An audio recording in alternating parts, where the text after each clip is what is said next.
All right, welcome back. Just a kind of an update on the BVM F-15.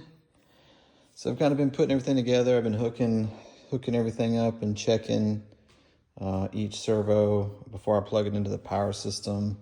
I had to go back and loosen these and set them to the little gauges that they give you, the little paper, alignment sheets that kind of give you your neutral and your top, your up and downs. But I already kind of expected that. So, connected up the ECU lead. I mean, I know why he's doing it, but instead of using the kind of the silicone, the flexible, real soft kind of bendy type wire, he has went to these solid leads, like solid wire. They're very stiff, and he said it was because of amp draw, voltage drop. I don't, which funny enough, I had that conversation with him a long time ago, and he said it was an issue, but apparently it is. So they're providing these, I don't know what his deal is. When I got some of them in as stock, I was like, I can't sell these. Nobody's going to want these. Like, well, he's looking for an alternative. So he may come out with a bigger, what I call silicone wire eventually, but right now he's sending out this solid wire, which I don't like. And then the battery lead is the same way. It looks very puny. It looks like what is this, a 14 gauge? I don't know, but it's very stiff. That's the only kind of pain to it. But if it works, it works. But anyways, so I got the pump hooked up and everything. I glued on a little piece of wood over here to mount these Pro Hub. It's just an updated version of what they currently have, to give some more features, and it has like a telemetry adapter built in for the Futaba and Jetty. It doesn't work for the Spectrum guys, but it's essentially just a light hub with some LED indicators on there, just some, gee-whiz stuff, I guess. I got all the wires kind of hooked up. I got the receivers put in, one on each side. I powered this guy up and was playing with it a little bit, and everything. So we'll see how it goes. The issue I'm running into, it's because of these damn gyros. And I sent a friend a message about it. I'm trying to use these Futaba gyros because you can hook them up via a bus with this DLP2H.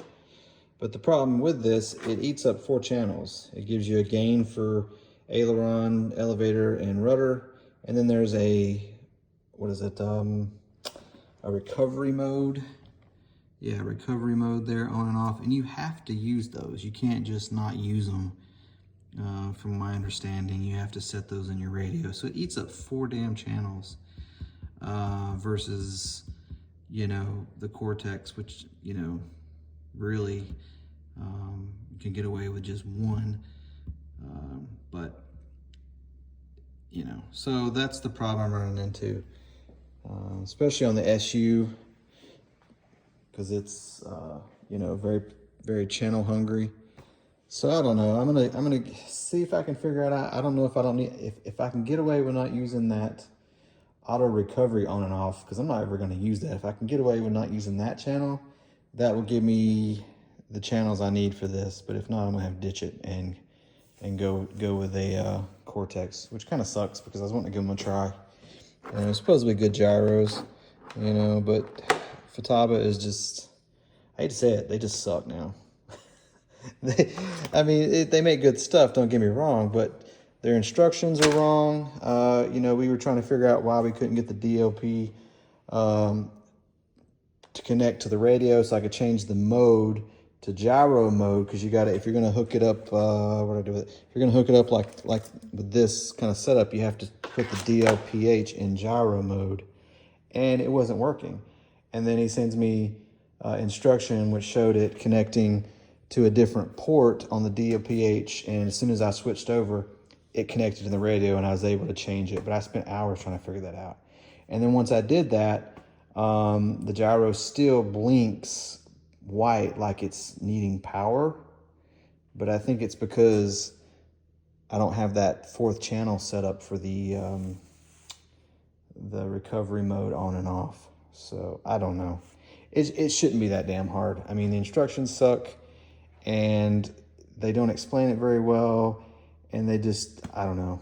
You know, it's not a hard gyro to figure out when you're doing basic stuff, but when they go back and they try to re-implement it into a new system, they don't seem to have the right logic, but whatever. Anyways, so that's where I'm at. I'm at the programming stage. This is a lead for the, what is this? This is the throttle lead, which I got to plug in. And then the pump lead, I just made a short, short lead for the pump. And that's about it. I kind of hit the cockpit with some black paint. I got to put the seats in. I'm gonna have to put something under them to bring them up to where they need to be, because the stock seats were, I believe, are taller. And then I got to get this guy put back in. There's no heads-up display. I wish they'd have put that on there. I might make one and put on it, but I got to get that in. And that way I can do like an initial balance on it, and just to kind of get an idea where I need to put my batteries. I know they're all going to go in the nose, so I'm not too worried about that. But yeah, it's getting there. Oh, and also I glued in a wood block behind these little holes here for the back pins for this for the cover, because this one was loose. It was moving up and down, and it's very thin, and there was nothing there. It's just going to keep wallowing it out. So I glued in a piece of a little 1/8 inch ply block on both sides and just re-drilled it and snugged it up. So, and I did get to test it.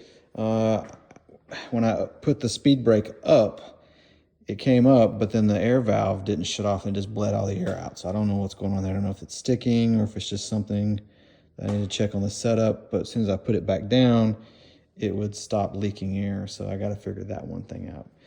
And this has PSI on it, so I don't know why they got this stupid air thing, because it's off. It's showing, when there was no pressure on it, it was showing like 30 PSI, so it's off a little bit. But I mean, if you got the readout on here, you don't really need this. But I guess they put that there so you can fill it up without turning it on. That's the only thing. But I mean, my air pump has a pressure gauge on it, so I may ditch this in the future, or put one that at least shows the proper PSI. But yeah, kind of getting there. So probably another video or two and it'll be done. I did glue in some little things here to hold the antennas and things like that, but nothing crazy. So yeah, biggest thing is just figuring out what I'm going to do, if I'm going to do this gyro and everything, because I've used all the channels in my radio without having to go into adding extra equipment, which I can totally do with the little MPDXs, but I don't want to. So I shouldn't have to with all the damn. But that might be a way around this. Now that I think about it, that might be a way, because if I can get I need like two more channels would really work, and then 3 would allow me to do everything I want. So yeah, I might think on that. But anyways, I'm gonna call it for the night. But you can kind of see here, it's kind of getting there.